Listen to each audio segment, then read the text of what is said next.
Olá, tudo bem? É um prazer estar aqui na Feira de Literatura Independente da cidade de Moreno. A felicidade, é realmente uma felicidade estar aqui com vocês. Embora estejamos vivendo um momento difícil com essa pandemia no país, esse evento é uma forma de superação e eu queria parabenizar os organizadores desse evento. Estou muito feliz em participar. Meu nome é Mônica Serra Silveira. Eu sou escritora, jornalista há 36 anos e também sou editora do programa Papo Literário da TV Ceará.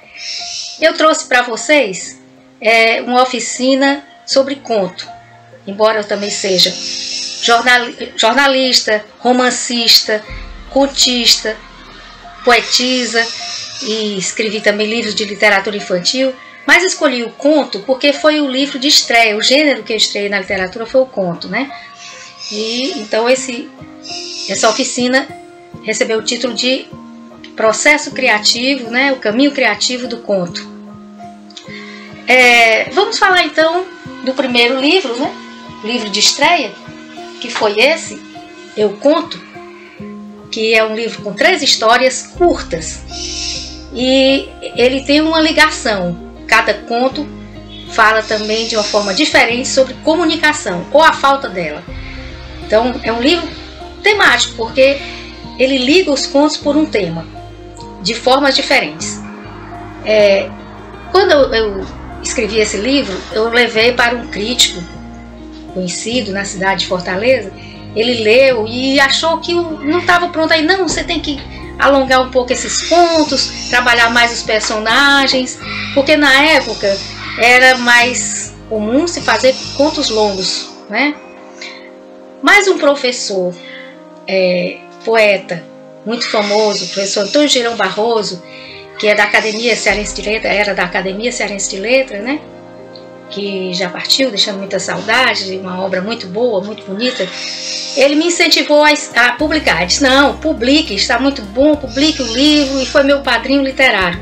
Então, para vocês verem que a gente não deve seguir logo o primeiro conselho, né? Assim, tem que ouvir várias pessoas e acreditar no que faz.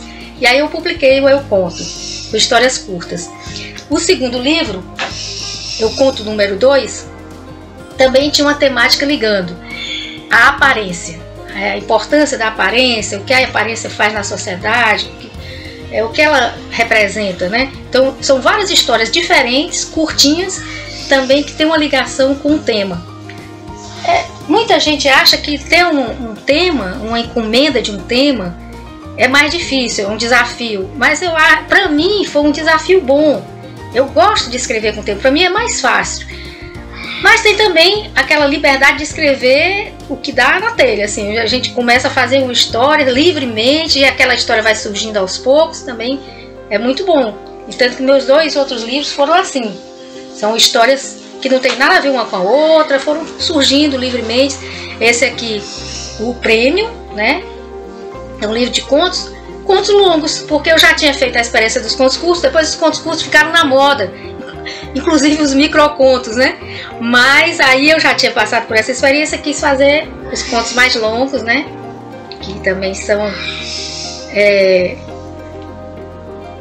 experiências que podem até levar ao romance. Eu já tinha romance escrito, mas eu quis fazer uns contos mais longos também, um desafio. E esse é o mais recente, A Estranha, que também são contos que não tem nenhuma ligação um com o outro, e tem contos curtos e contos longos. Aqui já é uma mistura de tudo que eu fiz, né? Uma experiência de tudo, que é A Estranha.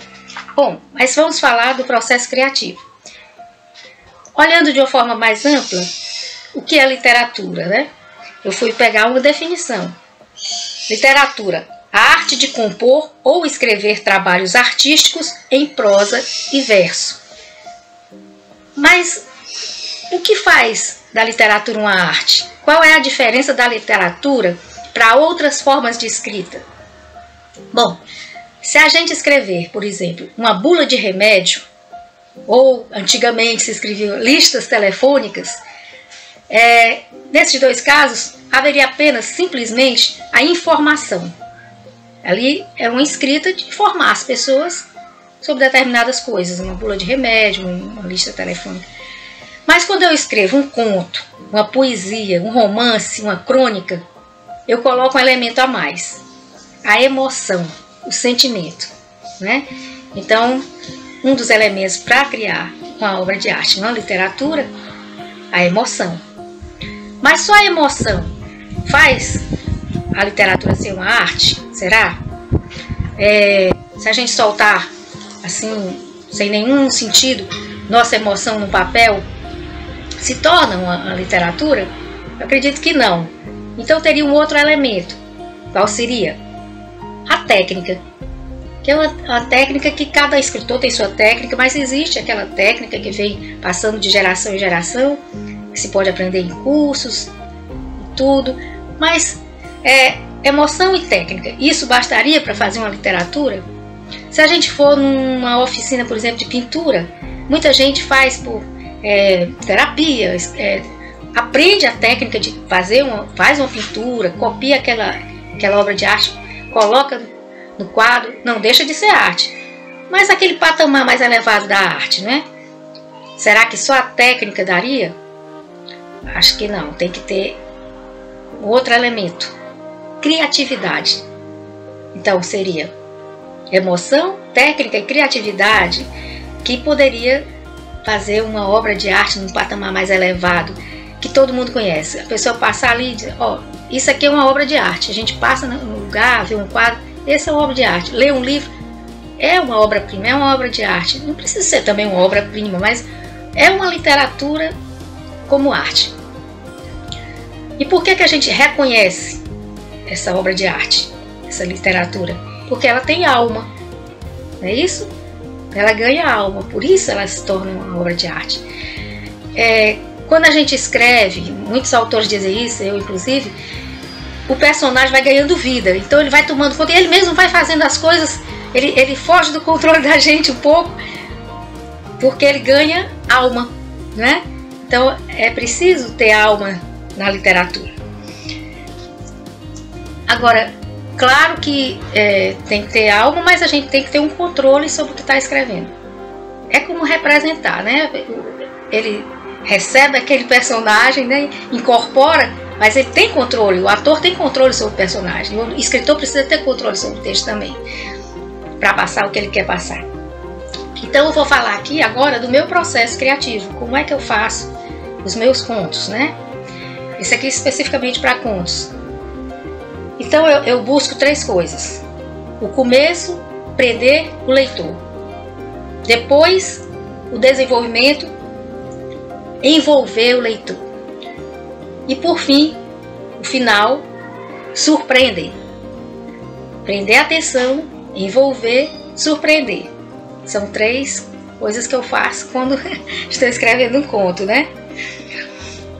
Bom, mas como fazer isso, né?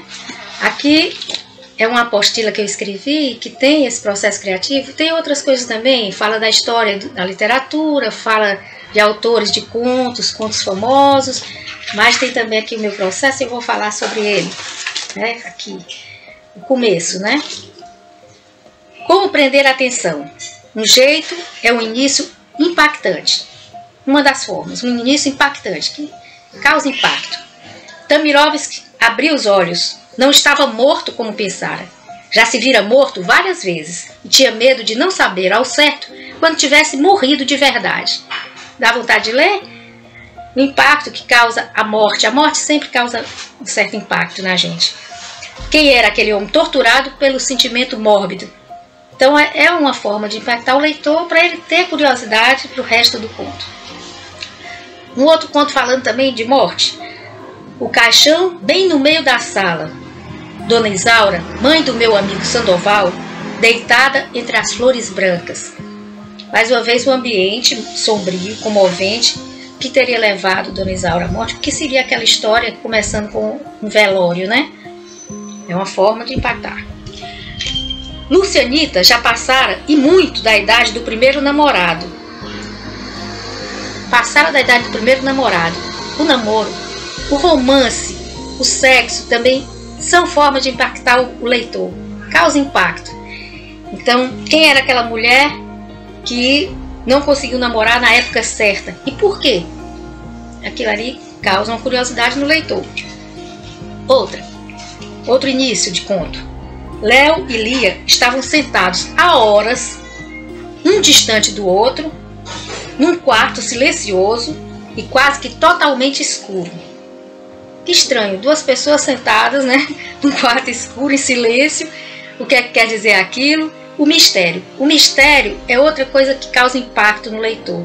Começar com uma coisa misteriosa é sempre bom, embora depois se desfaça aquele mistério e tudo, mas o início, para prender a atenção, é uma boa técnica. Pirulito não passa aí que tem feitiço. Pirulito parou imediatamente. Pirulito não passa aí que tem feitiço. Ele parou. O misticismo, a crença, a religiosidade, também é uma coisa que atrai muito, que causa impacto no leitor, né? Bom, mas tem outras coisas aqui que causam impacto. Calma, seu guarda. Não sou eu. Vocês estão enganados. O que é que isso passa? Um homem que está sendo levado pelos guardas, preso injustamente. Quer dizer, seria um erro, uma injustiça, seria reparada. A pessoa é o impacto daquela ação violenta no começo. A violência no começo de um conto causa impacto. Mas não só o impacto prende o leitor. Uma outra forma de prender o leitor é a intimidade. Rafa cercava a mãe na cozinha. Noêmia não conseguia se mover direito. Dentro daquele cubículo azulejado, enquanto preparava a comida, chegava ao limite da paciência. Mas o filho insistia. Você entra no meio de uma cena, de um conflito caseiro, na intimidade dos personagens, né? Você se identifica. A intimidade faz o leitor se identificar e por isso prende atenção. Outra. O rosto de Tamara já contava com várias rugas, que se enchiam de pó e de blush. Você vê a personagem como é, sem retoques, com defeitos, na intimidade. Então, aquela intimidade, aqueles defeitos também prendem a atenção do leitor. Ele vê a humanidade naquilo. Hoje Dalva o viu novamente. Ficou mais uma vez sem saber o que fazer ou o que dizer. Você vai saber algo revelador sobre ela, né? Viu quem? Por que ela ficava sem ação? Novamente, uma fraqueza do personagem e um segredo, uma intimidade. O segredo de um personagem é uma intimidade. Então é uma forma também de prender o leitor para saber qual é esse segredo. Por que ela ficava sem ação, né? Outro. Dorothy chegou do trabalho cansadíssima, como sempre. A primeira coisa que fez foi trocar os sapatos por chinelos. A segunda foi ligar a televisão. Quem é que não faz isso, gente, quando chega em casa? Tira o sapato, bota o chinelo, liga a televisão. É uma forma de intimidade que identifica também o leitor. Bom, e além do impacto e da intimidade, outra maneira de prender o leitor no início do conto, na primeira frase, é a beleza. Era um daqueles dias de sol morno, sem muito calor. As folhas moviam-se animadas com o vento. Levar a poesia no texto, logo no início, eu acho que cativa pelas palavras, né? Então o leitor vai ficar encantado. A descrição do ambiente, isso também prende atenção. Enquanto um pássaro cantava e anunciava a chegada da manhã, Eleutério engolia rapidamente um café fumegante e corria para a porta da rua. Eu podia dizer assim, né? Amanheceu, Eleutério tomou café e foi trabalhar apressado. Mas a gente tem que procurar dizer as coisas de um modo diferente do comum. A gente tem que fugir ao lugar comum para o leitor se sentir mais envolvido com aquela ação, né? A poesia é importante nisso. Então, trabalhar o texto, né? Fazer uma imagem bonita, uma maneira de contar diferente. A sala branca e vazia transmitia uma gélida sensação de solidão. O silêncio da noite só era quebrado pelo abrir das portas de metal. Captar o ambiente, transmitir o sentimento, né? A poesia também pode ser melancólica, pode ser trágica. Então, esse sentimento, essa coisa que você pode passar no texto, poeticamente, prende o leitor. Mas existe ainda um outro elemento. Nós falamos o impacto, da intimidade, da beleza da frase, e tem a reflexão, o questionamento. Começar o texto, começar o conto com uma reflexão também pode prender o leitor. Floreios, metáforas. Por que falar seca e objetivamente? Se é possível dar uma longa volta capaz de confundir os mais observadores dos mortais. Comecei o texto com essa pergunta, uma pergunta até de metalinguística, né? Metalinguagem. Mas é um questionamento, e você vai querer saber, será que isso é mesmo? É melhor você fazer uma longa volta ou ir logo direto ao ponto, não é? Vamos ver por que está sendo dito isso no início do conto. É isso? Uma história que poderia se passar na bela época, nos anos 50 ou nesta década em que vivemos. Você escolhe. E sabe por quê? Porque as reações humanas não mudam, ou mudam pouco com relação ao tempo. Mas será? Essa aqui foi uma colocação do narrador, né? Da narradora do conto. Esse questionamento, será verdade? As coisas não mudam mesmo? Por que está sendo dito isso? Por que ela acha que não mudam, né? Então é uma forma também de prender a atenção do leitor. E mais uma, muita gente se mantém em dúvida com relação ao ato de criação. Criar. O que existe por trás das obras de arte? Essa pergunta começa um outro ponto, que é o que a gente está falando agora aqui. O que existe por trás de uma obra de arte, né? É assim uma coisa meio subjetiva, mas dá para a gente captar. A gente sente que existe por trás da obra de arte, né? E depois do começo, de prender a atenção, a gente vai desenvolver aquela história. O que é importante nessa história? Envolver o leitor. Prendeu a atenção, mas você deve continuar com aquele leitor ali, né? Segurar aquele leitor com o envolvimento na história. Como acontece com outros autores, eu também me sinto levada pelo texto, aqui na apostila. É como se os personagens ganhassem vida e me dissessem o que fazer. Mas não significa, como eu falei, que se perde o controle da história. Nós sabemos o que queremos. No conto Culpada ou Inocente, eu queria mostrar o quanto a vítima pode ser transformada em ré, principalmente se for mulher, né? Desprotegida. Então, o conto inicia assim: por diversas vezes, o meritíssimo juiz teve que interromper o julgamento ao toque de marteladas. Eu introduzi o leitor em um ambiente tumultuado, conflituoso, que precisava de ordem, de marteladas. O assassino de uma mulher estava sendo julgado. Mas a estratégia do advogado de defesa do assassino era fazer que o júri acreditasse que a mulher mereceu isso. Então o desenvolvimento da história gira em torno disso. A autora procura reproduzir as ações do julgamento e o advogado de defesa levantando dúvidas sobre a moral da vítima. Então eu optei por fazer breves descrições do ambiente, né? Falar daquele homem que estava sendo julgado rapidamente e deixar o resto todo, né? Ficou tudo na explanação do advogado. Ele é praticamente o narrador da história. Ele defende uma causa machista, né? Que ainda hoje tem funcionado, essa causa machista, que a mulher que é culpada de ser assediada, de ser agredida, de ser violentada, de ser morta. Então, é uma coisa antiga, esse conto faz muito tempo que eu escrevi, foi em 1985. Então, isso continua, né? Melhorou um pouco, as pessoas estão mais conscientes, mas ainda existe, né? Infelizmente. Em cada conto, o desenvolvimento acontece de uma maneira própria, né? Em um agiota, a ideia veio na hora de escrever, diferente do Culpado Inocente, que eu já sabia o que eu queria. Eu já sabia que aquele conto deveria terminar, claro, a última frase eu criei no final, mas eu já sabia o desenvolvimento do conto, o que é que ia acontecer. Nesse não, esse eu fui criando aos poucos. O agiota. Comecei pensando numa mulher, nos seus afazeres domésticos, tendo que dar atenção ao filho, uma cena típica feminina. Mas de repente veio a ideia de criar um destino para aquela criança.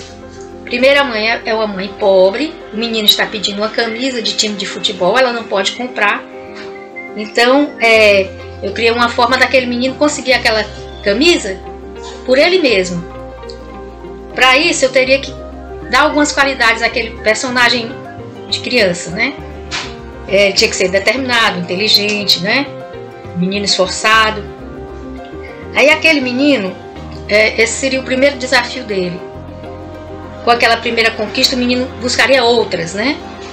E aquele menino teria tudo para ser um empresário de sucesso. Então ele se torna um empresário de sucesso. Aí seria só um caso de sucesso, mas o que tornaria essa história mais interessante?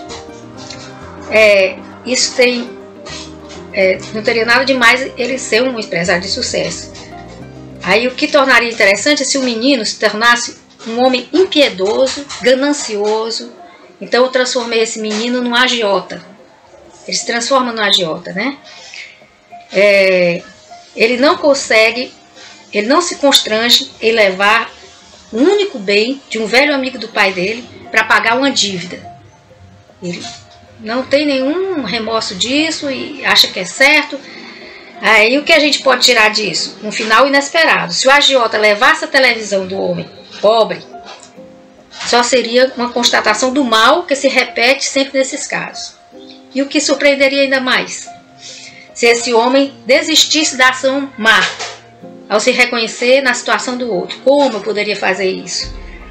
Eu coloquei outra criança na sala, outro menino no conto, com a camisa de futebol também, e esse menino entrega a camisa de futebol para o agiota. E o agiota imediatamente retorna ao seu tempo de criança, reflete e desiste de levar a televisão do homem, vai para casa pensar. Ele volta a ter a humanidade, né? Então, é uma forma de surpreender, né? E de desenvolver uma história. Você vê que o conto, o personagem pode mudar várias vezes a sua maneira de agir, né? E a gente pode fazer isso para tornar a história mais curiosa, mais interessante. O desenvolvimento do conto pode estar também voltado para o ambiente. Que história poderia se desenrolar em determinado local? Se esse local for um local assustador, desagradável, por exemplo, posso fazer um conto sobre um cemitério, sobre um hospício, uma prisão, um necrotério. Escrevi um conto sobre o necrotério. Primeiro eu criei 2 personagens que reagem diferentemente àquele ambiente. Um é mais sensível, se incomoda de ficar ali, o outro não liga a mínima. Como vou mostrar isso para o leitor? Através das ações e do diálogo, assim que a gente desenvolve. Ei, Branquelo, chegou um presunto novo aí. Tácito odiava quando Miguel falava daquela forma com os corpos que chegavam, mas não comentava o mal-estar. Eu criei, então, várias situações que retratam esse antagonismo entre 2 personagens. Só que havia um outro personagem, um terceiro personagem que não se manifestava, que era o cadáver, claro, né? Como colocar esse personagem em cena? Decidi tirar do local o insensível e grotesco Miguel e deixar Tácito sozinho na sala com a morta. Assim ele poderia interagir com ela, ler o relatório, questionar por que ela se suicidou. Entra toda uma questão filosófica sobre o sentido da vida. Tácito fica cada vez mais curioso sobre a morta, se lamenta porque ela é jovem, é bonita, e se lembra de um caso ocorrido com ele ligado ao suicídio, uma identificação. Então entra uma lembrança, uma história dentro da história, que faz fugir daquele ambiente por alguns momentos e depois retornar à realidade.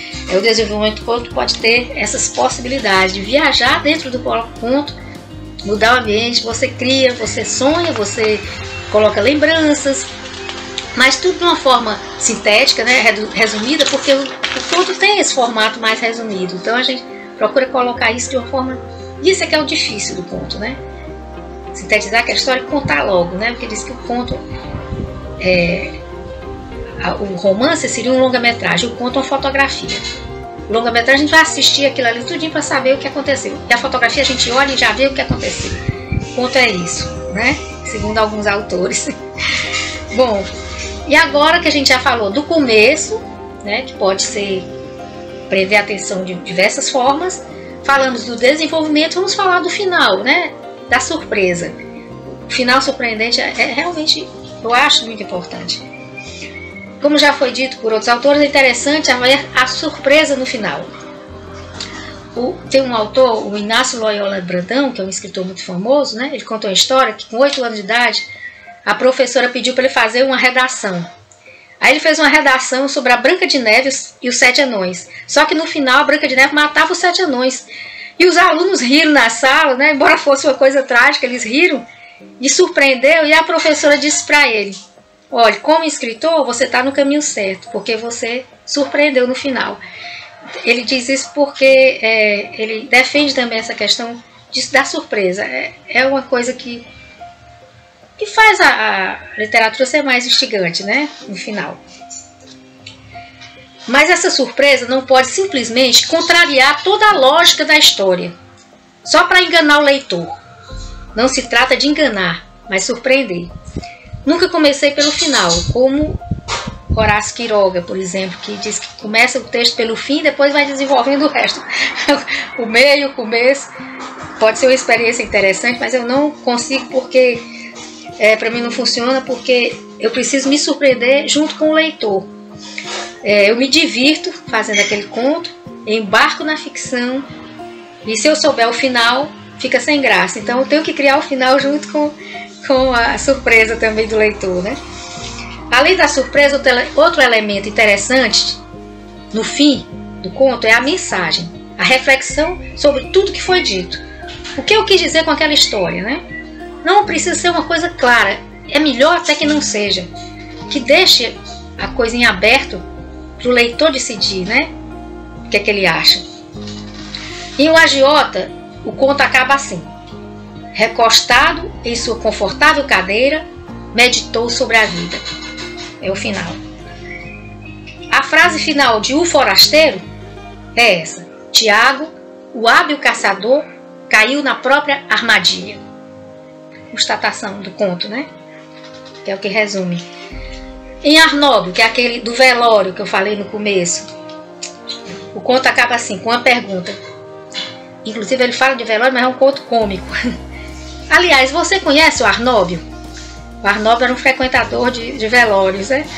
Então eu preferi terminar com uma pergunta, que também é uma forma de surpreender o leitor e deixar em aberto. Em Relatividade, o final é: não sei por que sentia algo estranho, como se fôssemos a mesma pessoa. Relativa à idade é um conto assim de ficção, né? E deixa essa coisa, é como se resumisse aquilo ali, uma coisa que uma constatação que o personagem faz e que o leitor vai fazer junto com ele, né? Bom, depois de falar do início, do desenvolvimento, do final do conto, a gente pode falar também do título, né? Que o título é um elemento muito importante na obra literária, pode introduzir o leitor, atrair, guiar. Eu, em particular, só escolho o título depois que o conto está pronto. É como se fosse assim o nascimento de uma criança e o batismo, né? Porque eu quero passar nesse título alguma coisa do que é aquele conto, né? Mas pode ser também um conto que você pode escolher aleatoriamente, até primeiro do que o próprio conto. No conto, o título não tem o mesmo peso de um romance, que ele pesa mais no romance, que aquele título ali é quase uma janela para a história, né? Ele pode chamar a atenção tanto quanto a capa. No conto, ele tem um peso do título do livro, mas geralmente se escolhe um conto, o título de um conto, para ser o título daquele livro, né? Eu sugiro que se escolha o melhor conto para ser o título, porque muita gente tem a curiosidade quando vê aquele título e logo direto lê o conto que tem aquele título, né? Então, se for um bom conto, ele vai querer ler os outros, né? Então, eu sugiro sempre que o primeiro conto e o último conto sejam os melhores contos do livro, né? Que aí deixa uma boa impressão, tanto no início como no fim. Então é isso, gente. Algumas dicas assim de literatura, e se vocês quiserem também fazer alguma pergunta, algum questionamento, podem entrar aqui na Feira do Livro, deixar perguntas que eu responderei que eu souber com o maior prazer. Também tem as redes sociais, Facebook, Mônica Serra Silveira, tem o meu blog também, aqui está o blog, né? Mônica Silveira Escritora, se quiser deixar alguma mensagem, ou Também tem o Instagram, então e-mail monicawebsilveira@gmail.com, e qualquer dúvida terei prazer em responder o que eu souber. E dizer muito obrigada pela atenção e parabenizar essa feira maravilhosa, a felicidade, que é uma felicidade realmente nesse momento. Obrigada. Dessa flor, felicidade é saber que eu tenho seu amor.